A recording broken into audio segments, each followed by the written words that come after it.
हर हर महादेव, राधे राधे। आप सब कैसे हैं? स्वागत है आपका अपने YouTube चैनल में। तो जैसा कि आप सभी लोग जानते हैं कि भगवान शिव जी को दयालु से भी दयालु, परम दयालु कहा गया है। भगवान शिव जी परम दयालु हैं। उनसे बड़ा दयालु कोई नहीं, उनसे बड़ा दानी कोई नहीं, उनसे बड़ा मंगलकारी कोई नहीं। तो आज के इस वीडियो में हम यही जानने वाले हैं कि भगवान शिव जी मनुष्य का भाग कैसे बदल देते हैं। यदि हम उनके प्रति कोई कार्य करते हैं तो भी हमारा भाग्य बदल जाता है, और यदि हम नहीं भी करते हैं और भगवान शिव जी हमारा भाग्य बदलना चाहें तो किस प्रकार से हमारा भाग्य बदलता है, आज के इस वीडियो को हम जानेंगे।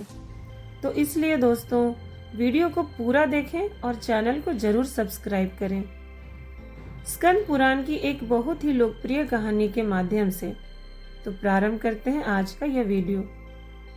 तो जैसा कि आप सभी लोगों को हमने बताया कि भगवान शिव जी, और आप भी जानते हैं कि भगवान शिव जी बहुत दयालु हैं। एक लोटे जल से मात्र भगवान शिव जी पता नहीं अपने भक्तों को क्या से क्या दे डालते हैं। तो ऐसी ही एक कहानी है स्कंद पुराण के प्रथम खंड में। एक जुआरी, एक समय की बात है, एक जुआरी था। उसको मतलब ये समझिए कि हर प्रकार का तामसिक कार्य होता था ना, वो उसमें संलग्न रहता था। जैसे कि जुआ खेलना और मदिरा पान करना, जितना भी तामसिक कार्य है वो उन सब में संलग्न रहता था। उन्हीं कार्यों को वह किया करता था। एक दिन जब वो जुए से जीती हुई रकम लेकर किसी वैश्या के पास जा रहा था, उसको देने के लिए, उपहार में देने के लिए, तो जब वो बहुत तीव्रता से भाग रहा था तो उसके कदम लड़खड़ाए और वो धरती पर गिर गया। और जब वो गिरा, भगवान शिव जी की कृपा से उसकी बुद्धि में ऐसा असर पड़ा कि वो ये सोचने लगा कि मैंने अपने जीवन को ये किस मार्ग में ले जा रहा हूँ, किस दिशा में ले जा रहा हूँ, मैं क्या करता हूँ। मैं जुआ खेलता हूँ, मदिरा पान करता हूँ, पूरे दिन मैं तामसिक कार्यों में लगा रहता हूँ और भगवान का चिंतन कभी करता ही नहीं। जिसने मुझे इतना अच्छा शरीर, इतना अच्छा जीवन दिया है, उसकी केवल इतनी बुद्धि भगवान शिव जी की कृपा से बदल जाती है। और वो क्या करता है, जो उपहार वो एक वैश्या को देने जा रहा होता है, वो सारी वस्तुएं वो भगवान शिव जी को जाकर भेंट कर देता है। भगवान शिव जी के शिवालय में जाकर शिवलिंग पर वो सब जो है स्थापित, यानी कि जो है वो चढ़ा देता है।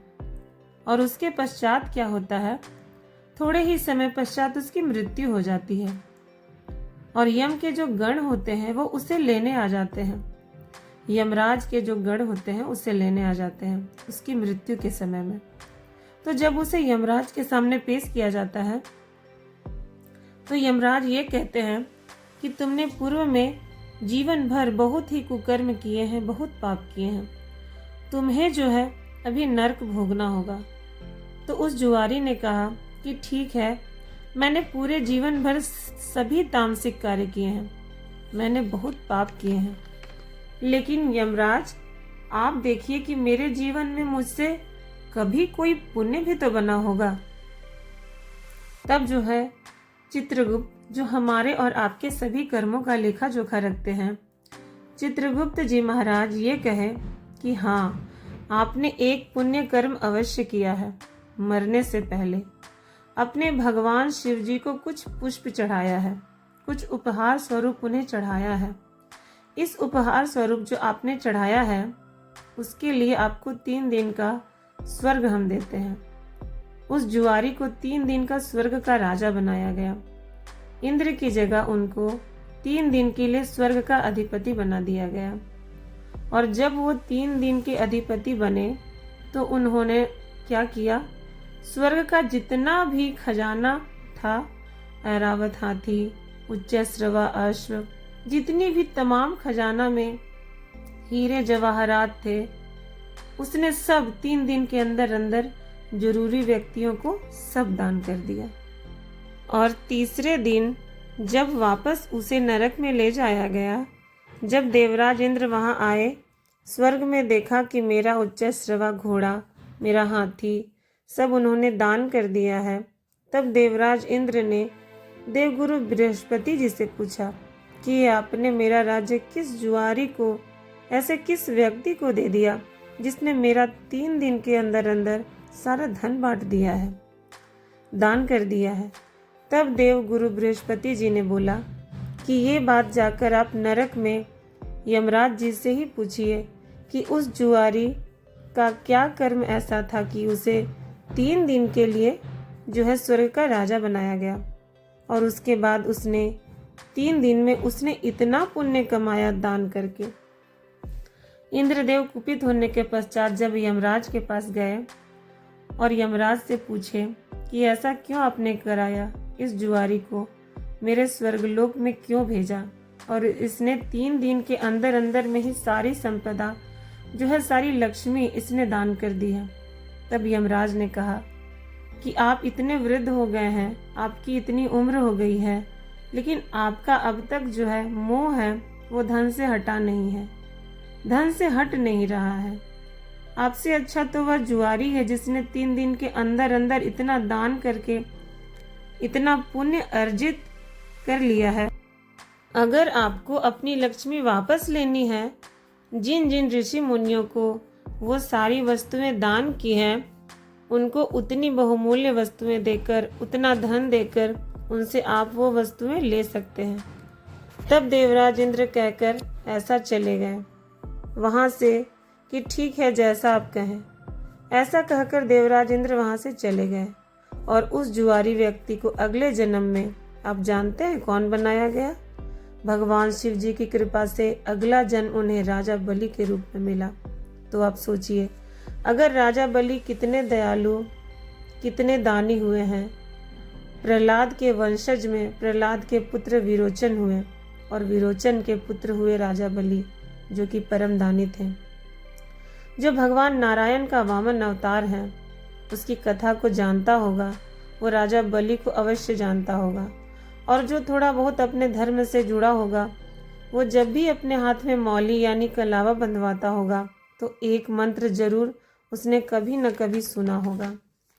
येन बद्धो बलि राजा दानवेंद्रो महाबल तेन त्वमा बुद्ध नामी रक्षे माचल माचल। तो इस प्रकार से आप सभी लोग समझिए कि जब एक जुआरी को, जिसने ऐसे ही बस मन में भाव आने से जो उसके पास था धूल में सना हुआ, वो भगवान शिव जी को दान में दे दिया और उसको 3 दिन का स्वर्ग का अधिपति बना दिया गया।